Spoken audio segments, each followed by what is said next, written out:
Les quiero agradecer muchísimo que estén acá. Para mí es un placer. Así que vamos a tener una charla abierta sobre algunos temas y me gustaría comenzar con vos, Facundo. Recién hablaba del tema de organizaciones más humanas.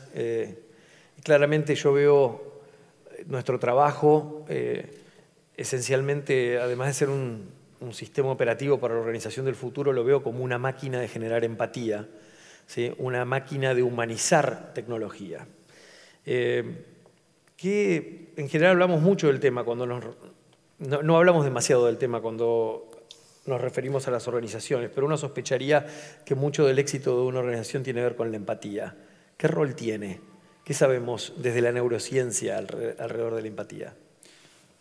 Bueno, gracias por la invitación y gracias por estar acá, por su tiempo. El cerebro humano no cambió mucho de hace 50.000 años o más. Tenemos el mismo cerebro. Nos sentimos diferentes, obviamente, pero no somos diferentes. Y básicamente lo que hizo nuestra especie desde hace millones de años fue sobrevivir en un ambiente demandante, ambiguo, incierto, peligroso, y buscar el placer. Por eso sobrevivir es más importante que la verdad, y estar conectado con vínculos humanos también es más importante que la verdad. Por eso la evidencia no cambia lo que pensamos, porque lo importante como ser humano, lo que hicimos siempre fue detectar el peligro, buscar el placer, sobrevivir y usar los recursos cognitivos para eso. Hoy, los recursos cognitivos, tenemos el mismo cerebro, pero tenemos una cantidad de información enorme. Y los recursos cognitivos son los mismos de hace 40.000 años, 50 o más. Y eso nos produce un costo emocional, social, de sueño, de estrés, y vivimos mal. Y estamos volviendo al vínculo humano, porque somos seres sociales. Si vos me decís, bueno, Facundo, vos estudiás el cerebro, que es el órgano más complejo del universo. No hay ningún otro órgano que intenta entenderse a sí mismo. Ni el aparato de inteligencia artificial más sofisticado intenta entenderse con la conciencia de sí mismo, ni el hígado intenta entenderse a sí mismo, ni el corazón. El cerebro es tan fascinante y tan complejo que intenta entenderse a sí mismo. Si vos decís, bueno, ¿cómo resumís al cerebro en 2 palabras? Que es resumir el órgano más complejo del universo en 2 palabras. Yo diría, es un órgano social. Necesitamos del otro. Y la empatía es el proceso cerebral por el cual nosotros imaginamos qué piensa el otro e incluso sentimos el dolor o la alegría del otro. Y eso es básicamente la esencia de lo que somos. Recién vine con una ingeniera y neurocientífica que me acompaña, Eugenia, y me contaba que hace 1 año y medio tuvimos discusiones con tu grupo de justamente esto que mostraste hoy, y hablamos de los grafos, de la importancia de buscar líderes. ¿Y qué hace un líder? El líder conecta egos, representa el grupo y en cierta manera articula empatía y promueve la empatía. Eso no va a cambiar. Así que lo que estoy diciendo ahora no cambió por miles de años y no tampoco veo que cambie en el futuro. Ahora, cuando todos los días nuestros hijos están sumidos en su teléfono, ¿cómo cambia la tecnología a nivel individual la generación de empatía?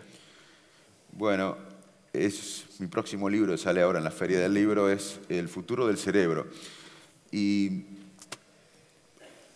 va a haber 3 capítulos. Uno es cómo la tecnología, cómo esta descripción que vos hiciste de un chico permanentemente conectado está cambiando a nuestro cerebro. Otro capítulo es sobre las enfermedades de este siglo y del futuro, la epidemia de la depresión, del insomnio, de la ansiedad, del Alzheimer. Y otro capítulo sobre la evolución, como veo yo que tienen que ser las políticas públicas, pensando cómo la gente actúa en la realidad, se comporta en la realidad. Yendo a tu pregunta, y la conclusión de este capítulo de futuro del libro, es que vamos a volver. La tecnología para mí hoy, te lo digo, es como el tabaco hace 40 años o el azúcar hoy. O sea, vamos a ir a hacer una desintoxicación de tecnología en el futuro. Es fantástica la tecnología, es increíble, pero vamos a volver al humano porque no cambiamos tanto. A mí me gusta hablar de evolución. ¿Por qué? Porque hoy estar permanentemente conectado, con multitarea, nos impacta negativamente. Baja el coeficiente intelectual 10 puntos. O sea, uno se siente más productivo, pero es menos productivo. Nos da ansiedad, estrés. Y a mí me gustaría reflexionar sobre la obra de Kafka. Kafka era una persona que se sentaba en su escritorio y en 3 o 4 horas surgía un cuento que influía en la literatura mundial. Imagínate el mismo cerebro, Kafka. Mismo hoy, con su laptop, abre el Word para intentar dedicarse 3 horas al cuento. Y aparece una señal que debe ser Kafka que resucitó. Sí. No le gustó, ¿eh? Una señal de que tenés mensaje de WhatsApp, vas a responder 5 WhatsApp. Uno te preocupa porque es alguien que vos sospechás que quiere renunciar. Yo cuando veía la empresa de Globan, que siempre lo veo, es mi amigo, digo, es el único que le pasa que todo el mundo quiere estar ahí. Después, toda la empresa, cuando tenemos empresa, cuando tenés un mail o un WhatsApp de 10 son 2 o 3 problemas. Ustedes son un oasis en las empresas del mundo. Entonces te empezás a preocupar. Kafka iría a chequear el diario 1, el diario de España, el diario de Estados Unidos, volvería al WhatsApp, a Twitter, a Facebook. A las 4 horas, Kafka estaría extenuado, sin recursos cognitivos, estresado, ansioso y no hubiese hecho nada. O sea, la tecnología es fantástica, no le voy a explicar acá, ni a ustedes, ni a él, qué es la tecnología, pero vamos a tener que volver a lo que nos da bienestar, que es disfrutar el momento, el contacto humano. Quiero terminar con 2 cosas, esta pregunta. Vos sos de Mar del Plata, sí. Yo soy de Salto, de la provincia de Buenos Aires. Cuando tengo 49 años, cuando yo tenía 2, no había venido muchas veces a Buenos Aires antes de venir a estudiar. Pero cuando vine me acordaba que los viajes duraban 5 o 6 horas. Mi papá manejaba, mi mamá estaba al lado y mi hermano y yo nos aburríamos atrás. Y ¿se acuerdan cuando se aburrían?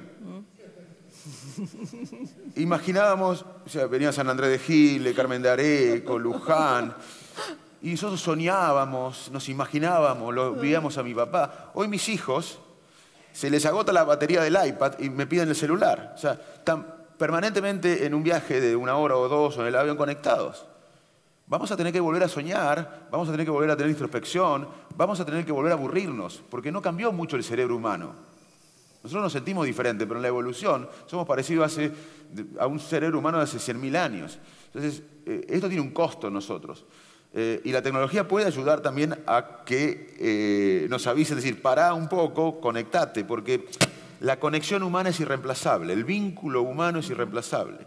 Si yo estuviera por Skype acá, o por la conferencia, no sería lo mismo. Porque el contacto humano genera descargas de neurotransmisores. Yo cuando saludo a alguien, al encargado en el edificio, al diariero, a una persona que me atrae en la calle, hay una descarga de oxitocina, que es una hormona de la conexión humana y social, y también dopamina de placer, que no pasa por Skype ni por call conference. Son buenas, pero nunca van a reemplazar. Por eso la educación a distancia es útil, pero nunca va a reemplazar al contacto humano. Susana, ¿qué importancia tiene la transparencia en la organización moderna y la digitalización de estos diálogos? Mira, nosotros venimos cada vez estudiando más este fenómeno de la transparencia y enfrentando el desafío de trabajarlo como transparencia social, ¿no? Y StartMeUp es un ejemplo de transparencia social. Y muchas veces cuando yo me escucho diciendo digitalización de diálogos humanos, es como que me agarro un poco de escalofrío, porque digo, wow, ¿qué estoy diciendo, no? Yo que me considero hiperhumanista. Y sin embargo, lo que venimos descubriendo es cómo facilita la conexión esta posibilidad de digitalizar los diálogos. Y pensando en cómo tiene que ser la cultura de la organización, ya que a mí me toca atender a la persona cuando está dentro de la compañía, lo que nosotros vemos es que lo que más hacemos en nuestra vida cotidiana y que es lo que nosotros debemos llevar adentro de la organización es la posibilidad de conjugar 3 verbos: elegir, dialogar y opinar. Que la verdad que son 3 verbos que nos vienen luego de cómo hemos estado acostumbrados a vivir en medio de las redes. Estás describiendo lo que un millennial le gustaría ser. Sí. Ahora, pero no todas las organizaciones han nacido siendo nativas digitales. ¿Puede una organización ser millennial o debería ser un buen albergue para un montón de generaciones diferentes que cada una viene con sus usos y costumbres? Mira, esa es una pregunta que aparece muy frecuentemente y que a mí me gusta responder también haciéndomela yo primero y asumiendo la responsabilidad en la respuesta, ¿no? Yo me considero millennial. Aún cuando no nací en la franja, digamos, de años que le corresponde a un millennial, pero que yo no sea generación Y no quiere decir que no viva en este milenio. Y ser millennial, desde mi punto de vista, tiene que ver con entender cómo ha evolucionado el mundo. Nosotros no podemos parar esta evolución que vos mencionabas, pero lo que sí podemos hacer es elegir cómo vamos a vivir en medio de esta evolución. Cuando Chema hablaba hace un rato sobre cómo estaba viviendo la empresa por dentro, es algo que realmente representa un escalón más arriba en cuanto al progreso, en cuanto a la transformación, y creo que nuestro desafío es ser millennial, aunque sigamos conservando los gustos, las preferencias, características de nuestra edad.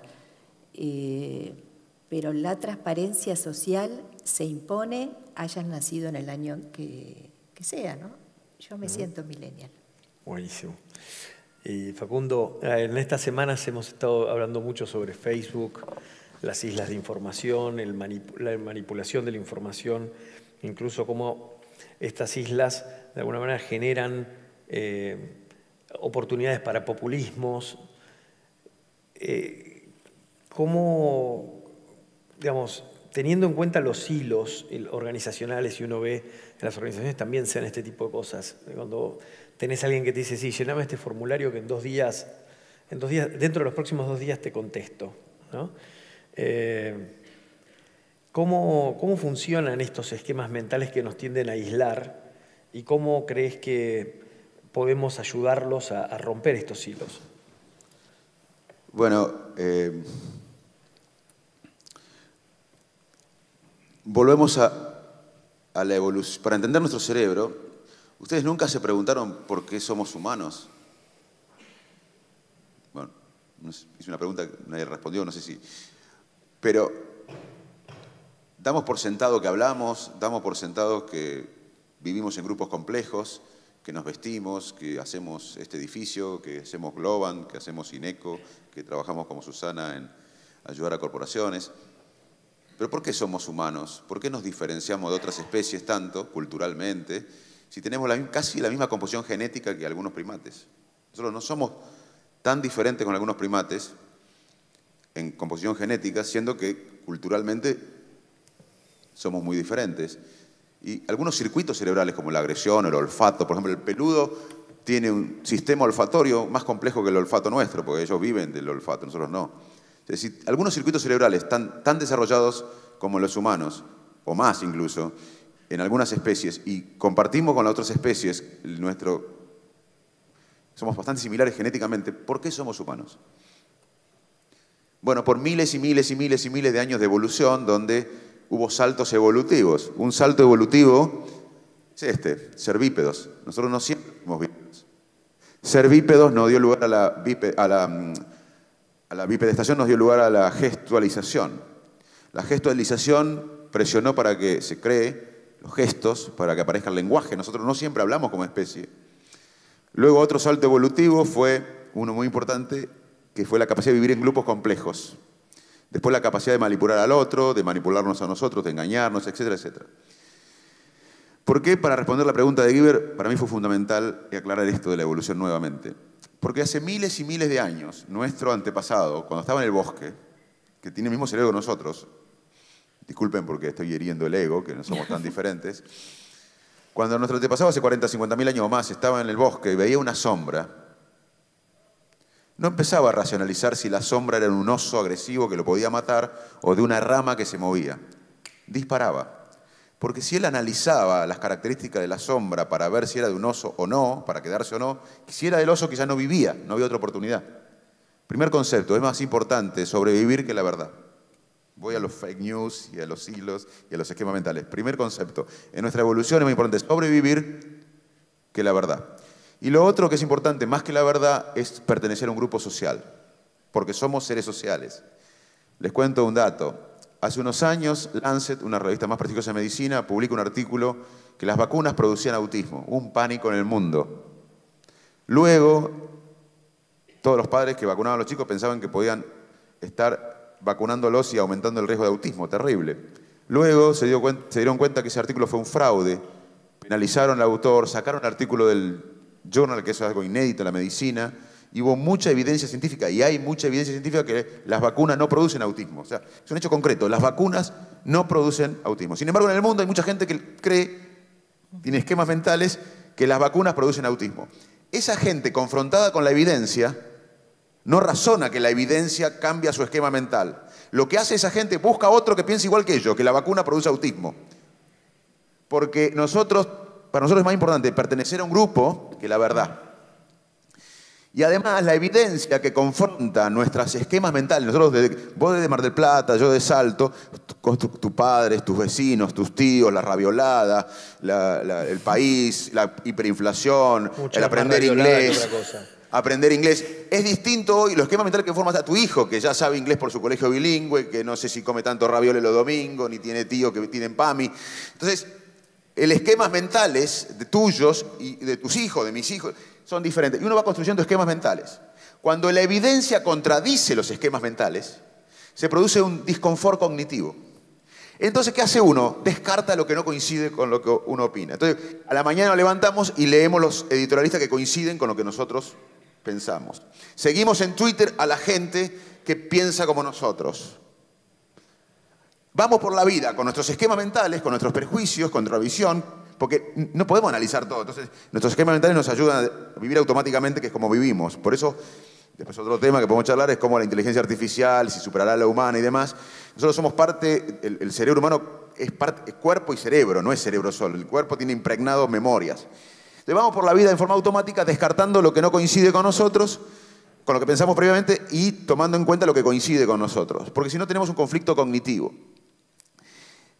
Por eso es difícil cambiar. Ese es el concepto que quiero dejar. No es tan fácil cambiar. Hay libros de cambiar, charlas sobre cambiar. Nos cuesta mucho cambiar. Y lo primero que tenemos que hacer es reconocer que tenemos sesgos, que vivimos con prejuicios y con sesgos. Y ya ese reconocimiento es muy importante para empezar a cambiar, cosa que no es fácil. Pero nosotros vivimos con esquemas mentales y la realidad no es como es. Es como uno o nuestro cerebro interpreta que la realidad es. Sí, de alguna manera, una de las cosas más sorprendentes de estos tiempos es que las empresas que más admiramos han nacido en el mundo de no tener nada. No tienen nada para perder, nada, o sea, no, tienen todo para inventarse.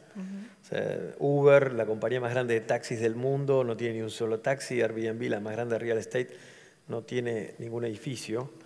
Entonces es como, en cuanto la gente empieza a acostumbrarse, el cambio es extremadamente difícil. Y penetrar esos cambios y hacer que la gente se acuerde que tiene que actuar de una determinada manera es muy difícil como líder, ¿no? Susana, ¿qué rol tiene el líder en esta organización? ¿Qué es la cercanía del líder? Esto que yo venía haciendo cuando venía para acá, haciendo likes de estrellas de gente que está en la India, conectándome de alguna manera con ellos. ¿Cómo debería ser el líder moderno? Mira, lógicamente que no le vamos a encontrar una respuesta tipo receta. Me parece que lo más importante es que reconozcamos qué es lo que nos está pasando hoy con relación al trabajo, qué es lo que nosotros vamos a buscar en el trabajo, qué nueva significación está teniendo el trabajo en nuestra vida. Y creo que a lo que aludía Facundo, en términos organizacionales, nosotros lo definimos como mindset. Y cuáles son esas creencias, cómo se agrupan las creencias de todos nosotros, no importa qué lugar ocupemos, para que sepamos que cuando tenemos una responsabilidad, la juguemos de la manera tal de que sea funcional a lo que a todos nos importa hoy. Hoy todos queremos ser visibles, ser reconocidos. Esto que vos mencionabas como ejemplo, nosotros lo vemos todo el tiempo en LinkedIn. Yo te invité ayer por LinkedIn. Gracias. Digamos, porque me importó. Conversamos el otro día por teléfono. Bueno, estuvimos charlando y yo quiero que él me conozca. Y me gustaría que él me quisiera conocer. Cuando nosotros pertenecemos a esa gran red organizacional, y vos mostrabas el mapa de tu compañía, y decías la importancia que le das a esa sensación cuando se recibe una estrella, refleja exactamente la manera actual de vivir el mundo hoy. Yo me acordaba de una publicidad de hace un tiempo que me pareció avanzada, que es esa de mírame, mírame, mírame, ¿se acuerdan? Sí. ¿No? Y digo, hoy todos estamos buscando eso, ¿no? Que el otro nos mire, no solamente que nos mire, sino que nos registre. No por nada le estamos dando tanta importancia a los que estamos trabajando en el área de personas a ese concepto que viene del marketing, ¿no? Y que es el Customer Experience, y cómo hoy lo que nosotros estamos buscando, porque lo que nos interesa es que nuestros colaboradores, nuestros equipos vivan la compañía como propia, para que puedan sentirse felices y brinden lo mejor que tienen, su inteligencia humana, sus emociones, eso que técnicamente llamamos la milla extra, ¿no? Ese querer hacer un poquito más, el no estar encerrado en el cuadradito de tus funciones, en ese terrible job description que debo confesar acá entre nosotros que somos poquitos, que me parece terriblemente arcaico. Sí. Mira, una de las cosas que pensaba el otro día es que apenas uno entra en una organización, dejó de ser quien era en la anterior organización y tener todas sus credenciales y empieza desde cero, empieza a generar reputación desde cero. Y esa reputación es fundamental para desarrollar mi carrera, para sentirme valioso dentro de esta organización y para, por supuesto, querer quedarme. De alguna manera, lo que he notado es que este tipo de herramientas pueden acelerar la creación de esta reputación. Exacto. Que de otra manera no la lográs. Si vos no tenés la chance de poder estar en una reunión impresionando a Martín Migoya para que Martín diga, este tipo es inteligente, che, lo voy a llamar, no pasa. Exacto. Entonces, ayer justamente hablábamos, tenemos una oficina en la India donde en el momento de la adquisición nos juntamos, nos charlamos con todo el top management y con todos los que estaban abajo. Inmediatamente esos tipos ganaron un puntazo enorme de reputación que hace que hoy lideren desde Asia algunos de nuestros estudios. Y eso es un tema que muchas veces cuando vos sumás una nueva persona que lo único significativo es, che, reclutamos a alguna persona más, particularmente una compañía donde vos estamos reclutando 300 personas por mes, es importante facilitar la creación de esa reputación de una manera rápida, porque si no la gente se va. Pero vos fíjate, asociado con esto, lo que sí nosotros tenemos que reflexionar respecto de si lo estamos haciendo o no lo estamos haciendo como líderes que vivimos en este momento y para responder a cómo preferimos trabajar, es si controlamos o no controlamos. Y quebrar esa ilusión de controlar al otro para generar esa conversación libre, esos diálogos libres, esta posibilidad de hablar con Martín Migoya el primer día que vos entrás a la compañía y conocerlo y tener ganas de estar con él. O si no estás todos los días con él, saber qué existe, cómo es, cómo piensa, cómo diseñó esa oferta para vos. ¿Y qué propósito tiene la compañía para ver si coincide con tu propósito? Para mí el líder actual tiene que ser un arquitecto social. Totalmente. En vez de estar bajando línea, tiene que crear las condiciones para que determinadas cosas se den. Porque si vos no estás ahí, cuando vuelvas a tomar una persona en una organización que va acumulando determinadas malas costumbres, tarde o temprano, a las 2 semanas, el tipo se subsume a la cultura y es uno más.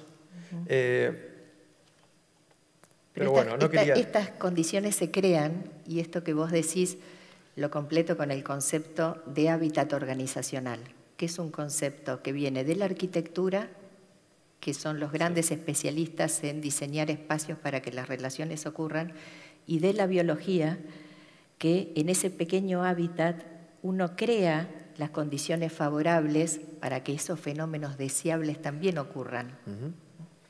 Facundo, sé que estás por lanzar el libro sobre el cerebro del futuro o el futuro del cerebro. El futuro del cerebro. El futuro del cerebro. En tu opinión, ¿qué lugar nos va a quedar a los humanos? ¿Las máquinas van a reemplazarnos? ¿Las máquinas van a lograr generar, a tener emociones? Bueno, el origen del libro, que hace 3 años lo estamos escribiendo con Mateo Niro, que es licenciado en letras, y es un placer hacerlo con él porque yo estoy convencido que la ciencia, sobre todo la ciencia del cerebro, no se permite la ambigüedad que se permite el arte y la literatura. Entonces es un diálogo entre un científico y un artista, con datos científicos, pero tomando en cuenta la ambigüedad que se permite el arte y la literatura.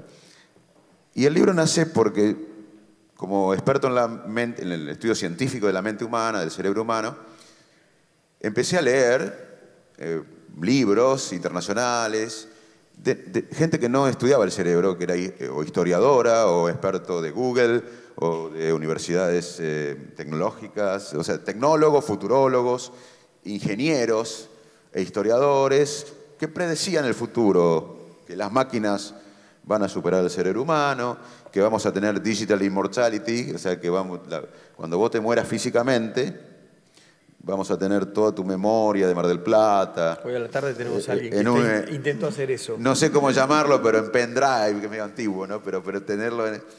Y hay cosas que son interesantes, hay cosas que no podemos descartar que pasen, no ahora, y hay cosas que son delirios. Entonces, mi idea es, como experto en la mente, decir, bueno, voy a primero entender qué quieren decir estos futurólogos o tecnólogos, decir, mira, después voy a dar la opinión de alguien que conoce, nosotros tenemos un ecosistema en la Argentina de 300, 400 investigadores del cerebro de primer nivel internacional y además tenemos un ecosistema con todo el mundo en nuestra área. Y ¿qué piensa un neurocientífico de esto? Así que va a ser un libro, no solo la visión mía, sino creo que de todo nuestro ecosistema, lo vamos a representar nosotros con Mateo, sobre cómo va a evolucionar. Yo creo, para resumir un poco, que vamos a volver, la tecnología va a ser fantástica, es fantástica, va a ser fantástica, pero vamos a tener que volver a lo humano, al contacto humano, a la introspección, a vivir el presente. Eso va a ser un aspecto que yo veo en cuanto a la relación con la hiperconexión y la tecnología. Veo que va a ser algo que vamos a tratar, como pasó con el mail, va a pasar con la tecnología. Debe pasar, porque los humanos no cambiamos, o sea, sí, en miles de años, y no vamos a cambiar. Pero sí veo, ya existe la interfase computadora-cerebro, ya hay pacientes implantados con registros de electrodos, chips, que hay una interfase entre cerebro y máquina. Veo que va a haber en el futuro, no sé si tan pronto, pero va a ser cada vez más común que algunos humanos van a tener una parte biológica y una parte de computer science, de tecnología, y va a haber un híbrido ahí hacia el futuro. Ya pasa, ya hay gente con brain-computer interface, ya se pueden mandar algunos pensamientos por Wi-Fi, ya se pueden leer ciertos... a ver, no quiero decir leer pensamientos, pero por ejemplo, si una persona es cuadriplégica, no puede mover ningún miembro, pero su cerebro está intacto porque la lesión fue en la parte posterior del cerebro, en la parte que desconecta el cerebro racional del control de los músculos. Esa persona está en silla de ruedas por 10 años, puede pensar, quiero mover el brazo y agarrar el vaso de agua y tomar agua, pero su cerebro no puede producir el control de los músculos, porque hay una desconexión. Hoy pasa que hay registros con una grilla de electrodos que se pone en la corteza cerebral y los electrodos registran la actividad del pensamiento, es decir, quiero mover el vaso y no que diga quiero mover la silla, quiero mover el vaso. Ese pensamiento se decodifica con un software específico y se activa por la fuerza de ese pensamiento, entre comillas, el brazo robótico que mueve el vaso o que hace la acción que la persona pensó. Eso pasa hoy. Y eso va a ser utilizado en el futuro no solo para personas con déficits cerebrales, sino quizás para alguien que no tenga problemas cerebrales, pero que quiera manejar Internet con la fuerza del pensamiento o googlear con la fuerza del pensamiento. Eso no se puede descartar, está pasando. De ahí a que las computadoras o la inteligencia artificial nos supere, bueno, ya nos superó muchas cosas, o sea, la velocidad de procesamiento de datos es increíble, la capacidad de que las computadoras o los software hagan cosas para lo que no fueron programados ya existe, ustedes lo saben mejor que yo. Ahora, el tema que planteamos, y esto es lo que toman muchos futurólogos y tecnólogos en el mundo, no en la Argentina, y hacen un poco una predicción en que yo no coincido. Lo que tenemos que entender es que nuestro cerebro es una conexión entre el cerebro y el cuerpo. El cerebro no se puede entender aislado del cuerpo. No hay una dualidad, por eso Descartes estaba errado. Y eso no se va a poder superar. Pero bueno, no tengo tiempo para explicar todo el libro. Bueno, la verdad es que sí, diste en algo súper, en lo cual yo creo que es la tecnología nos ha empujado muchísimo con todos estos estímulos a de alguna manera robarnos un montón de tiempo, y es nuestra responsabilidad, así como hoy Martín hablaba con Chema sobre el tema de cuál es la responsabilidad en el uso de la tecnología. En nuestra opinión, desde Globant, es nuestra responsabilidad el poder generar tecnologías que aumenten nuestra humanidad. Y bueno, fue un gustazo poder charlar con ustedes. Y lamentablemente no tenemos más tiempo, pero quiero agradecerles mucho que hayan venido. Gracias a vos. Los presenté con sus títulos, pero además los quiero presentar como grandes amigos y les agradezco mucho. Gracias. Gracias a vos.